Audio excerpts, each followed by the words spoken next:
Welcome to Universal Heritage Television Nigeria. Today we bring you another interesting package. My name is Afam H. We are going to look at the release of Mazi Nnamdi Kalu, the leader of the IPOB.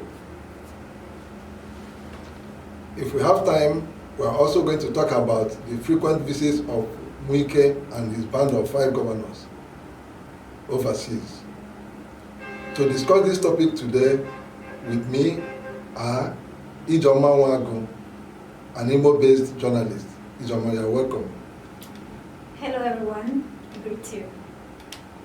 I also have close to her Martins Ori. Ori is an experienced Imo journalist who is also a publisher of the New Oriental Tabloid. Martins, you are welcome. I'm very happy to be here. And again on my right is Barrister Mike Oti. Barrister Oti is a regular on this program, an Imo-based lawyer. Thank you for having me. It's my pleasure once again. Gentlemen and ladies, I'm sure we are aware that last week an Abuja appeal court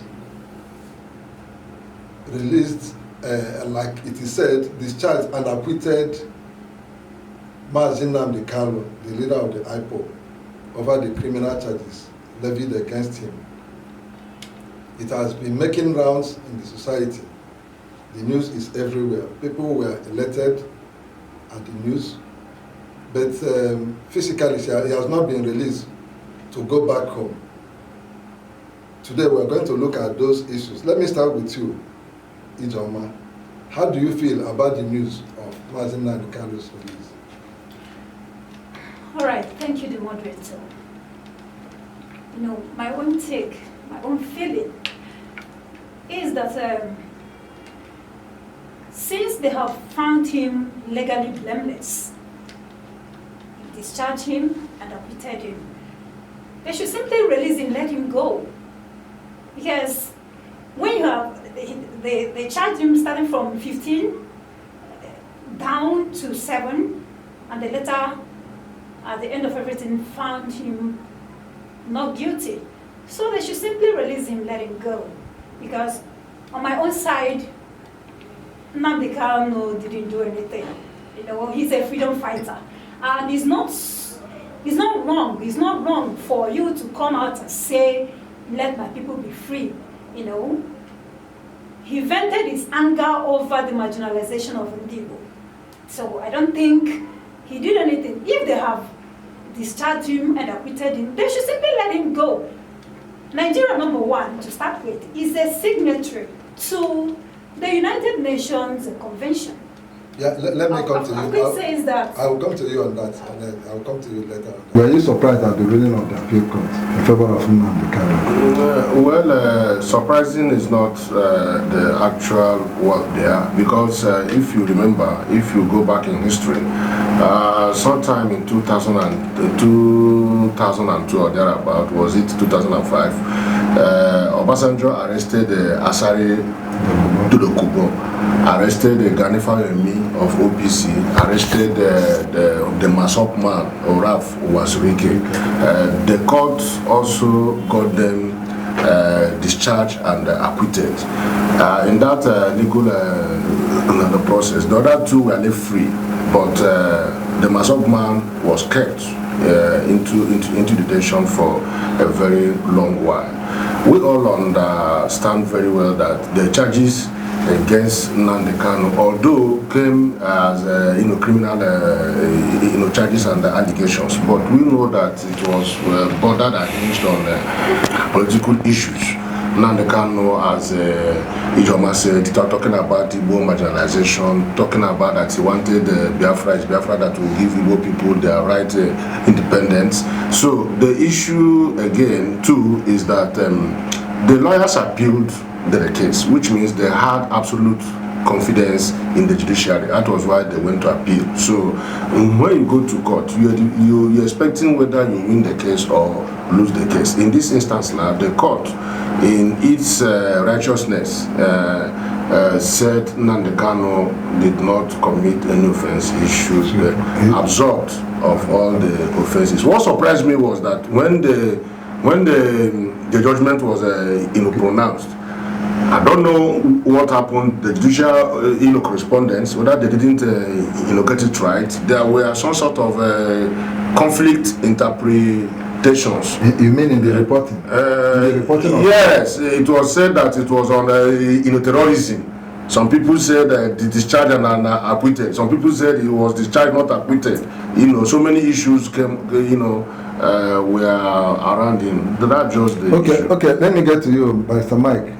A release came from the office of the Attorney General, and there was also another comment, another decision coming from the National Security Council, which said that Nnamdi Kanu was only discharged but not acquitted, and that it borders on only the issue of rendition, and other issues that predate the rendition have not been taken into account, and that the federal authorities were going to look into the matter and take appropriate decisions, legal steps. Now, what are these appropriate legal options? What do you think they are or should be the federal government want to look at? Because they're still holding back Nnamdi Kanu. Well, I am not holding brief for the office of the Attorney General of the Federation, who ordinarily should be the chief law officer of the federal government. He is in a better position to say the next step he wants to take, if he actually wants to take further steps on Nnamdi Kanu. But as a lawyer, as a professional, I will forecast that they may want to press other charges. They may want to file fresh charges, because already the ones they filed, the 15 count charges they filed in court, are now literally dead. All those charges are dead. By virtue of this recent pronouncement of the Court of Appeal, they are dead. So it does not anyway preclude the right of federal government to file any fresh charges if they have any. If they think probably Nnamdi Kanu committed any other offense for which they have not filed a charge, or that the charges they filed did not accord with the law. Now they want to, having gotten this judgment, they want to rephrase and put it the way they think very correct in order to sustain a charge in court against him. So they have that right in law, but the usual thing, the right thing to do, the most responsible thing to do, whenever a court of appeal delivers a judgment, is for you to respect that judgment. That judgment implies that by virtue of saying Nnamdi Kanu is discharged, the Court of Appeal has said release Nnamdi Kanu on the strength of these charges you brought at the Federal High Court, for which his appeal came to us at the Court of Appeal. Release him, he is not culpable. So even if you want to file fresh charges, you are supposed to comply with the order, the current judgment. Then let him go. If you have fresh charges, you can still rearrest him and, file. But for now, you have not filed any charge. You have no business keeping Nnamdi Kanu. Shouldn't be deterring him. That's an infringement on his right. Okay, Martin. Some time ago, some Igbo leaders canvassed for a political solution. They met with the president asking for the release of Nnamdi Kanu. And Buhari gave his word very strongly that he believes in the judicial process, that he wants to allow the law take its full course. And whatever the court says is what he's going to abide by. He is part of the National Security Council that thought otherwise. Now, do you think he's reneging on that promise, or what is in your mind that is playing out? Yeah, just to answer your question very simply, and before I do that, let me I'll put an addendum to what the barrister said. He got it right in my own layman's interpretation. But I think also that if the federal government thinks that it wants to prefer new charges against against Nnamdi Kanu. The best thing they ought to have done, as the barrister said, to release him, and he can even go to Supreme Court and to challenge what the lower court, that the appeal court ruled. I think who should go to Supreme Court? The federal government should have proceeded to the Supreme Court and said it is not agreeing to what the federal appeal court ruled. That's that. Two, coming to your question about looking for political solutions. First, on the side of the Igbo leaders, I think the leaders did what they ought to have done, because in such cases, Nnamdi Kanu is viewed globally as a political prisoner. That is the thing, because all what he was saying bordered on local politics of Southeast and Nigeria. So one of the best ways to get out of the hooks is to seek for political solution. I remember vividly when Abiola was offering such a fate. It took the intervention of Abdulsalam Abubakar, who just emerged as the head of state, to suspend all the cases in court. And it was very unfortunate that on the eve Abiola was being released, he was unfortunately died, in the custody. You understand? Before that, we also had Ojukwu, who, after the civil war, fled to Cote d'Ivoire. When Shagari came on board, through people like the late Chuba or Kakadibo and others, there was a political solution brought to it. Ojukwu was granted presidential pardon, and he came back to Nigeria and became a free citizen. That is what the Igbo leaders did on the Nnamdi Kanu, advising President Muhammad Buhari to look this thing, to take it from the angle of a political solution, was right. And as you said, or as you indicated, the president said that the case was in court, and that is the court that should either let Nnamdi Kanu free or jail him. And now the appeal court has said there is this man has done no wrong.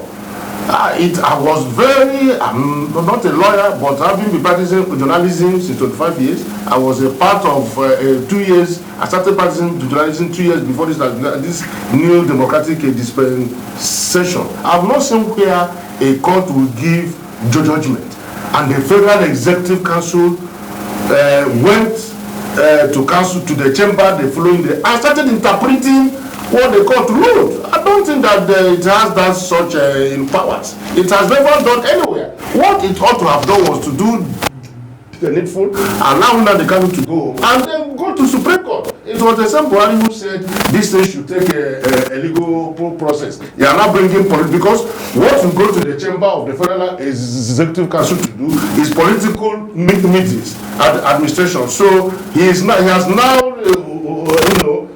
reversed to what the Igbo leaders said. Exactly. So he's dangling from front and back. Ijoma, do you think there is bias, or the president is showing bias in the matter as it is? Of course, yes, he is. He is, because if the federal government is not biased, they should simply obey the law. Just like I pointed out before, that Nigeria as a country is a signatory to the United Nations Convention, of which states that a country or a region in a country has this particular right, to pull out peacefully from a country if they don't want to be part of it anymore. So the federal government is being biased, because to start with, just like I rightly pointed out from the beginning, Nnamdi Kanu is simply a freedom fighter, and he offended nobody. He's simply a freedom fighter, and he just vented his anger over the marginalization of his own tribe. Okay, just take a look at it. In a country whereby we have 3 major groups, we have Hausa, Yoruba, and Igbo, though there are other minor groups, and a particular tribe or region has been holding the power for a very long time. Others will simply get angry or or get offended, and it's not really fair. So when powers are not equally shared, or things are not equally shared as it's supposed to be, the ones that are being marginalized will simply want to pull out on their own. So if the federal government is not biased, they should do things equally. Things should be shared equally. Do you understand? So they have finally discharged and acquitted Nnamdi Kanu by declaring him legally blameless. They should simply let him go, no point of keeping him in the dark house.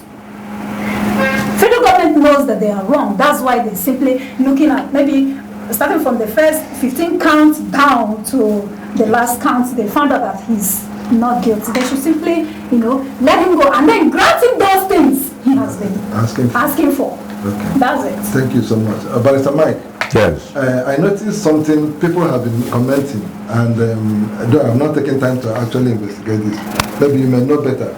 Was it right? Somebody said that federal government found for Nnamdi Kanu, and the court ruled in favor of Nnamdi Kanu, and but did not award any penalties or cost or anything against the federal government. Was it right in the rule of law? Yeah, it's right. You see, the judgment just delivered by Court of Appeal some days ago was premised on criminal charges that were preferred against Nnamdi Kanu at the Federal High Court of at the Federal High Court Abuja before Justice Binta Nyako. They started with, originally I think they started with 5 charges before the rendition issue. He was standing trial for those charges. Later, the court in its wisdom saw it that he deserved some liberty. He could attend his trial from freedom. He was granted bail. He was actually attending his trial from freedom. He didn't run away, if you will recall, until there was military infection in his Afara residence at Abia State. That military infection was what triggered his travel out of the country, which now gave the impression that he jumped bail. Yes, that gave the impression to them in the government quarter that he jumped bail, and they followed it up. Thereafter, he was caught somewhere in Kenya and was renditioned down. The way he was rendered down to this country, they call it extraordinary rendition simply because it did not follow the usual international protocols on rendition. If you want to, let me just explain what rendition means in law. Rendition is if you see a criminal or a criminal suspect trying to escape or run away from justice from a place where, a country where he committed an offense, to another country. In that another country, if he is found, nothing stops Interpol from arresting him and probably sending him, yes, by extradition, you send him back to the country where he committed offense to face criminal trial or even face interrogation over charges that were for which he was accused. Do you understand? So if he is brought back through the usual international protocols that are called with international law, there is nothing bad about it. But that of Nnamdi Kanu, he was abducted. Some people will use that language. He was caught in Kenya, handcuffed, manhandled, he was beaten up from evidence that we saw. That's too bad. Do you understand? Some even said he was blindfolded. And that one makes that rendition extraordinary. In both international law and our municipal laws, extraordinary rendition is unlawful, it's illegal. So, that was wrong. But let me come back to the question I was answering. After he was brought back to the country, now they resumed trial again at the Federal High Court before Justice Nyako. An amendment was effected to the original charge that existed before his traveling out and the subsequent extraordinary rendition. The trial started again. Now they have to amend the original charge. It came up to 15. When it came up to 15, in the wisdom of the defense team of Nnamdi, they put up what we call in law as preliminary objection. Because if you don't believe that charges that have been filed against your client do not accord with law or have some inherent defects which makes those charges not sustainable in law, you can file preliminary objection, and exactly that's what they did. They filed a preliminary objection. It is on that preliminary objection that Justice Nyako delivered his ruling on the preliminary objection, agreeing with the legal team, ably led by the indefatigable Michael Zuckerman, struck out 8 charges and left and said 7 are right in law. We can still continue with this 7. Now, the legal team of Nnamdi disagreed and said, no, even these 7 have no business being in that court. You strike down all the charges. Went on appeal. That came to Court of Appeal. It is that recent judgment that has been delivered on those 7 subsisting charges at the Federal High Court. The Court of Appeal said, no, just as the 8 initial charges went, the 7 should follow them and go that way. Okay. So, quashed the remaining 7 charges. In other words, there are no charges, as we talk now, currently existing against Nnamdi. Now, in law, if you do not agree with the judgment of the Court of Appeal, the option open to you is to file an appeal. It's a constitutional right which you can exercise always if you want. So, federal government ought to have filed notice of appeal. Take that appeal to Supreme Court if they so wish.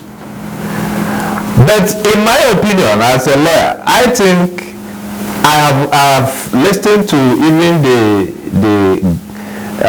basis of the judgment, what you call ratio decidendi in law. The reasons for the judgment are sound in law, if you look at them. So if they even proceed to the Supreme Court, I think it will be a white goose chase. It will still go the fate of the Court of Appeal. Do you understand? Because we, in our criminal law jurisprudence, our criminal law does not admit of pressing charges without making adequate particulars of those charges with regard to what I will call locus criminis, that's place of commission of the crime, date, time, and even the circumstances surrounding the offending act compared against whether those charges are not. Yes, but no. See, the challenges they will have is that if you say he made a broadcast in this so broadcast threatening the federal government of Nigeria or instigating section of the country to do this or do that against the federal government of Nigeria, you will establish the location from where the broadcast was made. Exactly. If the location, that's the problem they're having in those charges. I'm just trying to be very open now as a lawyer. If the location is not within Nigerian borders, then no court in Nigeria would have jurisdiction. So Federal High Court, in my opinion, is forum non-competence. Okay. It's an inappropriate court to assume jurisdiction over those charges. That's where in fact, it is the cause of the matter. Yeah, but let me ask you again: is it still possible for the federal government to press fresh charges against them? Yes, if they have any. But the truth is, if they did not succeed with these laws, I do not know the fresh charges they will file, because since they had the fresh charges will be on new offences that have been committed while he was in their detention camp or cell. So these are the questions that will crop up. Okay. But like I said, they have right to file charges, but it is also up to the court to make pronouncements on the charges they will file. I'm even seeing it that maybe, I don't know, they are trying to dodge because they are supposed to pay him a very huge amount of money. It's like they are trying. No, in criminal jurisprudence, Yes. Do you understand? He is not entitled to compensation per se. Yes, if you think, yes, but if you are prosecuted for offenses, do you understand, which you think you did not commit, and at the end of the day you get judgment of court in your favor, yes, you can go to civil court, you can file a civil matter, yes, to say there is malicious prosecution against me. I didn't commit any offense, but somebody decided to prefer charges that never existed. What? That is malicious prosecution. So you can get compensation for malicious prosecution. That is what you are saying indirectly, is that is possibly the reason no award was given to. Yeah, that's the reason why. Yes, this purely criminal. Yeah, because some people out there in society who do not understand this. No, Nnamdi has a right to press. After when he comes out, he has a right to go to court and file a civil matter claiming damages from federal government for malicious prosecution. If you say yes, violation of human rights. Violation of human rights is another angle. But I'm telling you, flowing from the charges, the judgment on those charges, criminal charges, you can also claim damages for malicious prosecution. If you think that the prosecution was malicious, this is aside any abuse you may have suffered on your existing fundamental rights, which are constitutionally protected. Okay. Martins, let me get to you. Before the appeal court judgment last week, the United Nations had already made a comment or a pronouncement indicating that Nnamdi has been wrongfully held and should be released. Now, the court has ruled alongside the thinking of the United Nations. But the federal government is also insisting on keeping him. How do you think the nations, in the international community, the country will be looked at in terms of respect for human rights and in terms of compliance to international agreements? Nigeria before now had always been a barrier state that we got back to civil rule in 1999. Just a paper thing. Before us, Obasanjo massacred Udi, massacred Zakibia. Then the United Nations and the international community never looked Nigeria as an organized state, as in its way when those in crimes were committed. What I'm saying is this: the United Nations knows that Nigeria is a charged state, and that was why it gave that directive. How they will be looking at us is that I'm telling you that the federal government of Nigeria, presented over by President Muhammadu Buhari, has been having issues on what to do with Nnamdi. That is why this judgment has prolonged up to this extent. And when the United Nations came up with, within 6 months, finish with this man and let him go free, they now saw angle on how to free him. All this one they are doing, you know, when during Christmas days when we were younger, 30, 40 years ago, when they give you knife for your father slaughtered a chicken, the chicken will be roving. We call it the last kick of a dying horse. Within 5 minutes, everything will calm down. Between now, December, January, Nnamdi will be left off the hook. The international communities, the international community understands Nigeria more than we Nigerians do. They know that with this court of appeal judgment, Nnamdi is let off the hook. It understands it very, very well like that. What you are trying to say is that they're just trying to put up some resistance. Let it not be that yes, that is just the truth. That is just the issue. There's another issue. Since the emergence of P2P as the flag bearer of the Labour Party, there seems to be what I call an attention switch. People now focus attention on Labour Party and their candidate, that's P2P. And the agitation for the IPOB agitations appear to have gone down. Do you find any correlation in the two in the two, the IPOB agitation and the emergence of P2B? Did they relate in any way? The truth of the matter is that those agitating to go out of Nigeria, the Biafra agitators, they are Igbo people. They are mostly Igbo people. What caused the agitation is marginalization, exclusion, or negligence. If you want the statistics, we give you that of all the federal roads in Nigeria, the worst is in the southeast. I've come here several times to tell you that President Muhammadu Buhari has built 7 federal universities in Nigeria in 7 years. None is cited in the southeast, including Nnamdi University, which we were told is the first of its kind in Africa. We are now having a transportation university in Daura. Last week I got to know about this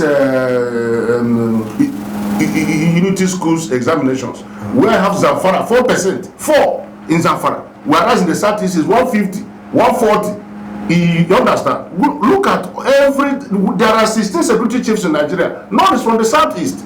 Tell me one federal project. Look at the second Niger bridge the government has been building for how many years? It has not been taken to 2024. Buhari came in 2015 and told us that it's going to take to 2019. So what I'm telling you is that the agitation, when people, the youths, saw that P2B was about to emerge or is about emerging as Nigeria, naturally the demand will go down a bit. And again, too, I want to tell you, Afam, that federal government has an under plan about the release of Nnamdi Kanu. We saw it in 1982 in July when Ojukwu was brought back to Nigeria. Ojukwu came back here and started talking about MPN. The same people he fought.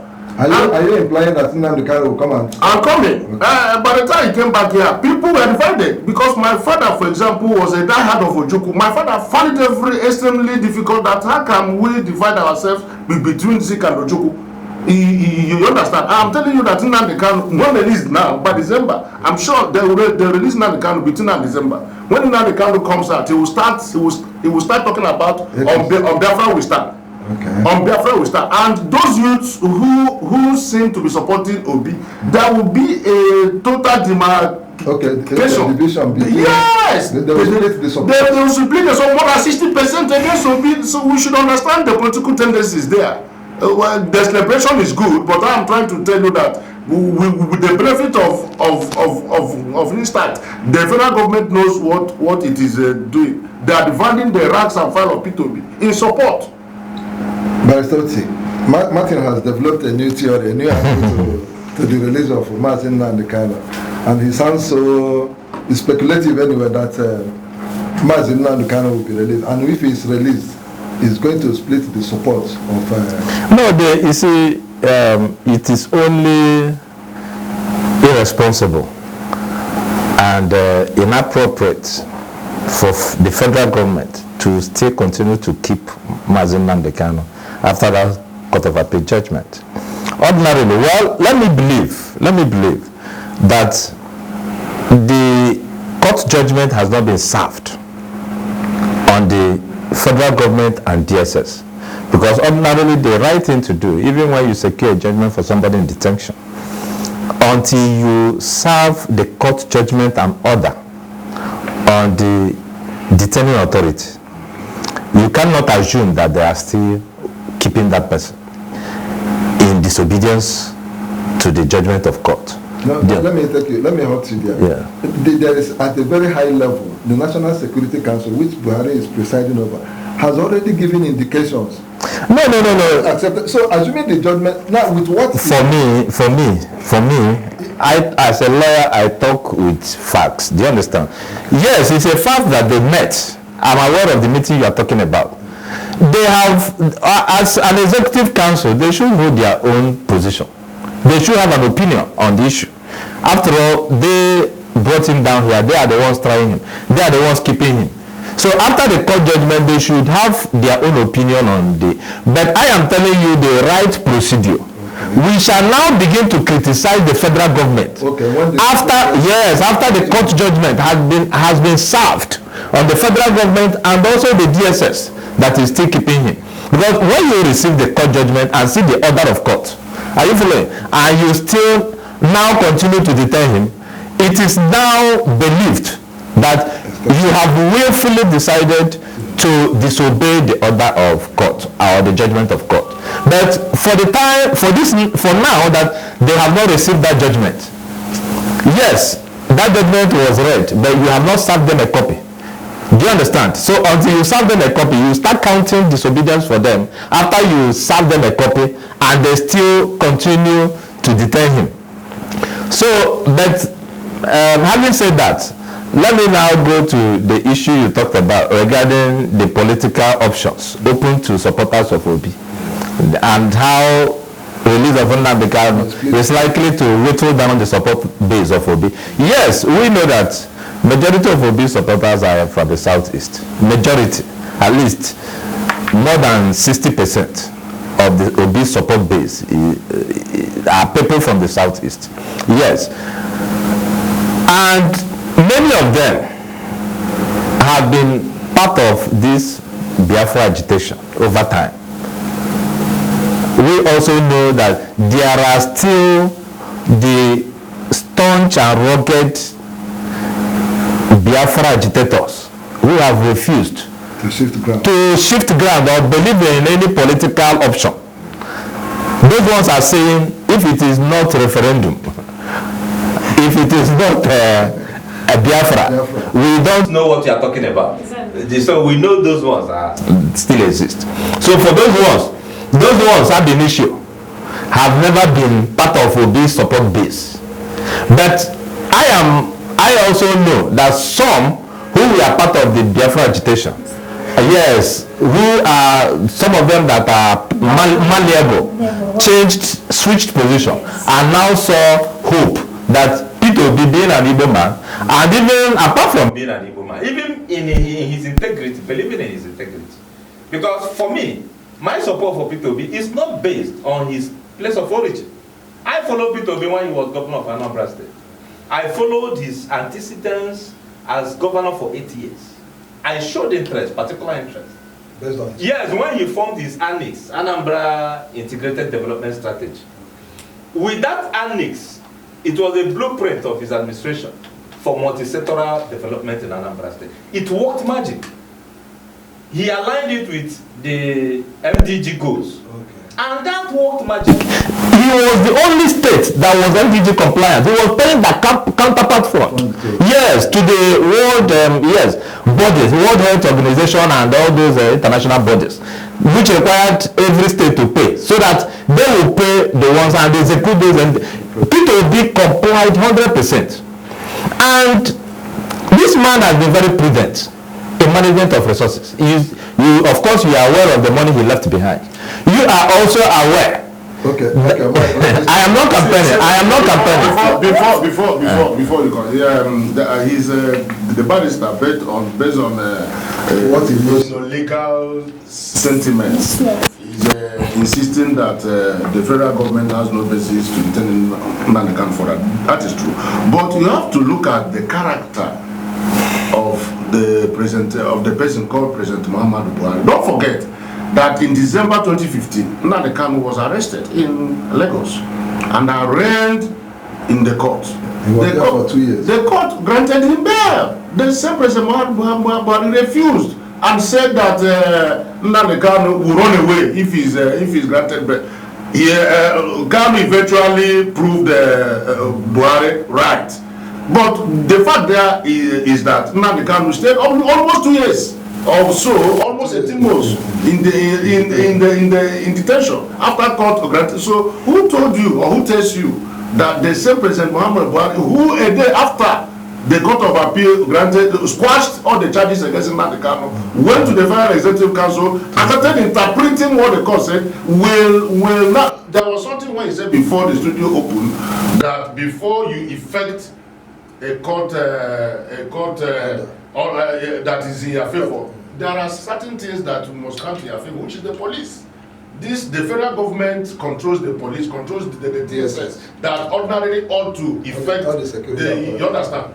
Number two, there is also something he said about the Peter beating, which is very, very true. But the addendum there is that I overheard many people the following day after the court judgment saying, now the Kanu comes out, that they are no longer going to support P2B. I said, why? They said, look at what Jonathan did very well, supported every segment of Nigeria, built 6 federal universities and spread it across, went to North and built a majority secondary schools. But Buhari came and has scattered everything, that if P2B goes there, root for 4 years or 8 years, when another person comes and the person will scatter and the whole thing will go back to square zero. So there is no hope in Nigeria. And there's no hope. So the best thing, that was what informed my saying that, look, these people, yes, don't take it for granted. Do you agree with Martin? I agree with him. 100%. I agree with him perfectly. And that's why I'm still saying that since they have found him not guilty, they should release him and give him that thing he's asking for.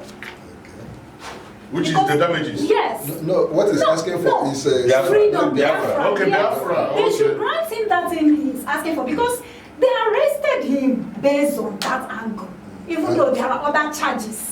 But even those charges are related to. She understand? So they should release him. The federal government cannot grant him an account of Biafra. That is just why? You are asking for them possible. Let's you are asking for them possible. Let's maximize. It's not possible. It's not impossible. Yeah, Martin, I'm still dwelling with you. Do you think that the emergence of P2B as president of Nigeria will sink the Biafra expression? Assuming P2B comes, it's now the president. It's of Igbo extraction. Yes, the thing is that if eventually P2B wins the presidency of Nigeria in 2023, that the will go down 85%. The agitation will go down 85%, just as it went down during the time of Jonathan. Jonathan came, the first announcement Jonathan made, if you remember, was to announce Anyim Pass Anyim as the secretary to the federal government. Even Zik, that gave us everything, under Zik, the Igbo man was never the secretary. Anyim Pass was the first Igbo man to assume that. He died on July 29, 1966. That was the last time an Igbo man commanded the Nigerian army. Jonathan came and announced Azubike Henjrika as the army chief, and that thing made the agitation of Biafra. Even the Masop man, that was why people now started accusing Masop to have compromise. Not that he compromised. He discovered that the things that made him to be talking about Biafra were reduced. So in that case, what will you now go to be demanding when things, in fact, both Yoruba and Hausa people started campaigning and saying that Jonathan was an Igbo man. You understand? So the emergence of P2B practically will sink the agitation for Biafra to a very large extent. That he will do well there. If he becomes the president, he will do well, and he's going to sink the Biafra. Yeah, that's for another angle. Yes. That his performance. Now looking into those issues, the Biafra. But the minister said there are those who are diehard Biafra, so who are saying, as I told you now, people told me that, bros, this we are no longer agreeing to this P2B thing. That is a fluke. Okay. If he stays here for 4 years, for 8 years, another person will come and crash total reversal of whatever he has done. So the best thing for them to do is to handle Biafra. Mike, you are laughing. You are smiling at the Biafra. No, I agree that if P2B emerges as the next president of the Republic of Nigeria in 2023, it will, to a very considerable extent, bring down the agitation for a Biafra nation. You see, this agitation, they have their own. It's not only applicable to Igbo land, even though our own appear to be more vocal than that of the Yoruba. But the truth is that it is people not feeling that sense of inclusiveness in the central government that essentially was the trigger of this agitation. The feeling that I am part of this government, I am part of the nation. I I share in the values allocated across the federation. I have my share. I belong. At least if you talk of appointments, I am represented in government. So it is that feeling. When a people do not feel that they are a part of a government, that there are certain things that are denied them, Denial of rights. that probably somebody somewhere killing them out and not giving them sense of belonging. That is when these agitations go up. Because it came, if you recall, it came highest under Buhari. We have never had it before, like this before. So it resonated the loudest under for the Muhammad Buhari's government. So it was because of the person who made reference to the nature of the person of Buhari, Mr. Martins. Yes, he was very correct. Buhari, as far as I am concerned, is the worst Democrat we have ever seen. Superintending over affairs of Nigeria. We've never had it this bad. Okay, let me still remain with you, Mr. Mike.